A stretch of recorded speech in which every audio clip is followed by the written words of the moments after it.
দেখো বন্ধুরা, তোমরা হয়তো হাফ দেখতে পাচ্ছ না। হাত সকালে ভোরবেলা 4:30টার সময় বেরিয়ে পড়েছি। স্ট্রিট লাইট গুলো এখনো জ্বলছে, কুকুর শিয়াল ডাকছে। এই যে আসছি, ওর মা ওকে নিয়ে আসছে পুরো মুড়ে। গাড়ি এসে গেছে, দেখা যাক কি হয়।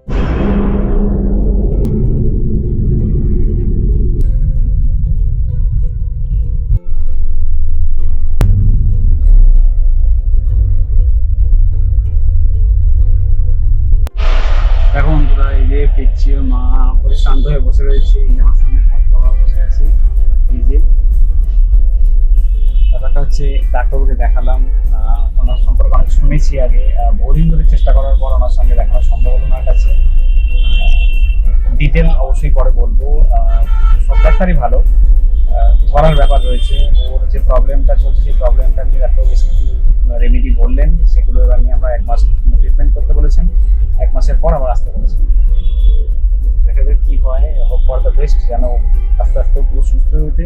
কেন ও যথেষ্ট চার্মিং, তোমরা দেখেছো, খুব চার্মিং। ও কিন্তু এরকম ভাবে চুপ করে শান্ত হয়ে বসে থাকার বাচ্চা নয়। তাই এত আবার চটপট দারুণ চার্মিং হয়ে ওঠে। ওর মা সবসময় চিন্তা করছে যে বাচ্চারা আমার কেন রোগা হয়ে যাচ্ছে, বাচ্চারা আমার কেন।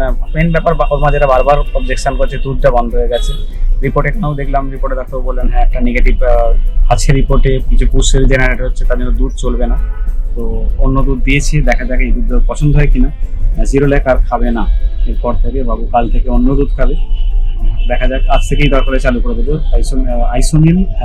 তো অল্প অল্প করে চালু করবো, একটু পাতলা করে চালু করবো। দেখা যাক কেমন। 60 ml করেছে, 60 ml ঠিক আছে। এই যে বাবা পথ বাবা বলো, পথ বাবা তোমার আজকে পড়া সম্পর্কে মতামত বলো বাবা, বলো।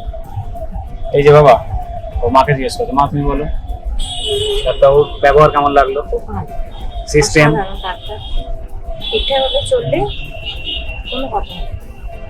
মেন ব্যাপারটা হচ্ছে, আমাদের যেটা সবসময় ভয় থাকে যে আচ্ছা এবার যদি মাঝরাতে এরকম কিছু হয় তাহলে কি হবে, আচ্ছা ওইরাম যদি হয় কি হবে। তো ডাক্তারবাবুরা মানে এরা এতটা প্রফেশনাল, এরাম ওরাম সেরাম যা যা হতে পারে বেবির, সেগুলোর জন্য আলাদা আলাদা ওষুধ দিয়ে রেখেছেন এবং সেগুলো বলে দিয়েছেন কখন কি হলে কোনটা খাওয়াবো। তোমাকে সবসময় সব খাওয়াতে হবে না। আমাদের যেরকম সিস্টেম হয় কি, যত ওষুধ সব দিয়ে দিল সব খাওয়া হচ্ছে,